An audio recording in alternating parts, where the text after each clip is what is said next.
Hello everyone, I am Anushka and today's topic for discussion is world peace possible? So before talking about world peace, I would like to discuss what is war. For defining war, I would like to quote Albert Einstein. Once he said, two things are infinite in our world. First is universe and second is human stupidity. Well, I'm not sure about universe, but human stupidity is evident and we can witness everywhere. According to me, war is the biggest human stupidity. Some may argue that war is natural and for attaining peace, we need to undergo war first. But according to me, war brings nothing but only destruction, self destruction, mass destruction, and a global suicide. So war is invention of mankind, an excuse for human beings to kill one another. War is not natural, it is actually against human nature to kill one another human being. Next is why would someone go to war?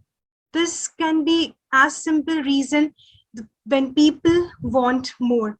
Anything like from economic gain to territorial gain to dominance over religion, nationalism, to show revenge, and to conduct disharmony by civil and defensive war. Now, what is world peace? World peace is a very difficult word, yet ironically, world peace is a goal of all conquerors and the justification for all emperors, from Egyptians to Syrians to Romans. Even Hitler said his utmost priority was to create world peace, not to conquer with people and go to war.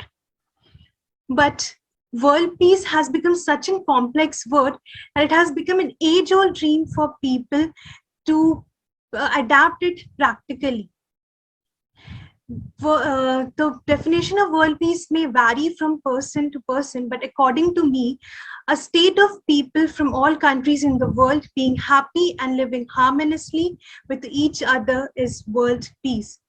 In the words of Judy Williams, who's a Nobel laureate for peace, peace is not a kumbaya dance or a dove or a rainbow, but it is actually a sustainable peace with justice and equality. An environment where people are accessible to enough resources to live a dignified life, where people have good jobs, better education, and a better healthcare system where people can live in freedom from want and a freedom from fear, because we cannot expect people to talk about peace who is deprived of hunger and good education or healthcare system. But the biggest question is, what are we doing towards achieving this goal? Even in a slightest manner, are we progressing towards a goal of world peace? Now, when I think about steps of world peace, honestly, I don't know if there is any model to which people can follow to attain a world peace, or even I don't know if people can ever attain a world peace. But what I believe is talking, interacting with people, and suggesting few points, even in an immature style, we can uh, put a step towards attaining a world peace. So here are the few points I would like to suggest. First is change in thinking attitude. From the very from age old, people have been thought been engraved in a mind that survival of the fittest. Maybe this theory is myth. Maybe we don't have to go on a competition on a war to survive or achieve best. Why people are being so reluctant enough to talk to think about different dimensions? A change in education. It is very important for people to add value-based education. We need people to make understand the importance of emotional empathy, to wage how to wage a peace. Now challenge myths. From history, people have talked about various stereotypes and broke the chain. But why we are not talking about war? Why still war is not a dinosaur concept and people are still discussing about World War III? Next is dialogue. Now, art of talking is very important, not just blabbering, but putting a meaning into your words can actually act as a changeover. Love your neighbor. There are a number of competitions being held between our neighboring countries and geographical boundaries, but we need to have platforms which promote less competition, and we get a chance to talk and understand each other more. Political morality. Infrastructure politics should be based on ethical principle. We need to choose people who rationalize positivity over hate. Countries' wealth equality. Giving equal opportunity to all and not overtaxing to poor is really important. Network trade independence. This is actually the countries are these days involving to reduce or sims down the effect of war.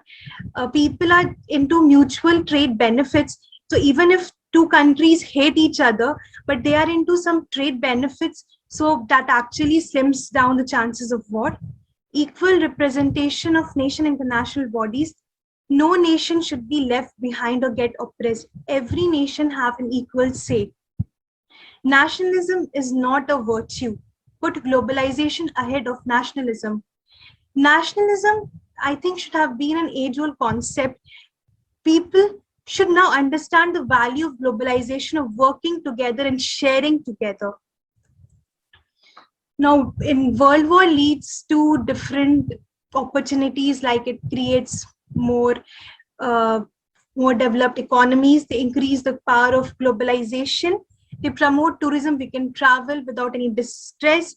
Cultural exchange. We get ideas about different culture. So that is, we can also build new ideas by exchanging the value to different countries. It increases employment opportunities, leads to better educational opportunities. When we have vast option, people can actually land up to their best interest. And unification of people to fight unfair vices. When people from different corner will stand together, definitely their voices will get amplified and can fight successfully against unfair vices. Now, lastly, I would just like to highlight that for world peace, I don't know if there's any definite way to create a world peace, but definitely by putting democratic system above, we can vote leaders who can rationalize with positivity rather than hate. We need to think world as a country now. We need to erase or lighten the geographical boundary and think it as a community and make people understand the value of sharing and growing together. I would like to end with a quote. When the power of love overcomes the love of power, the world will know peace. Thank you.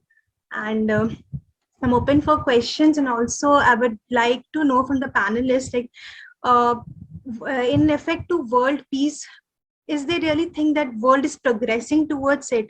And what are the effective ways to promote world peace? To answer your question,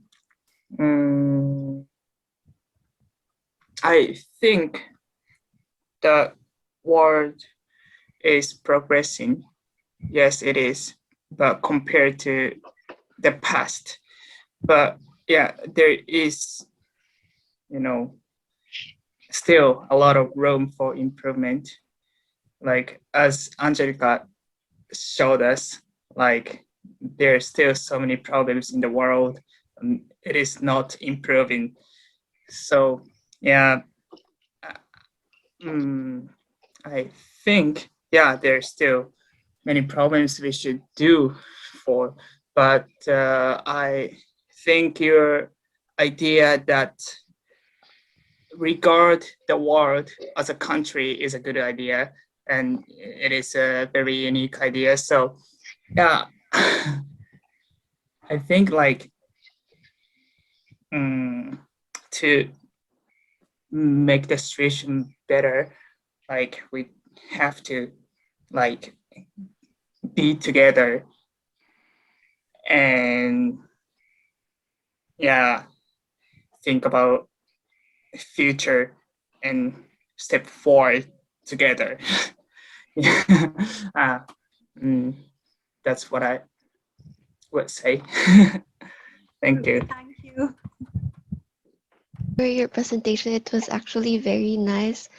Um, with regards to any improvements towards world peace, I think even though the pandemic actually happened, it despite the negative effects of the coronavirus pandemic, it actually paved way for everyone to be more connected because we are limited by what we can do outside. So we stay inside our homes, and with the internet, we were able to break the boundaries between different countries. And right now, 2 years ago, I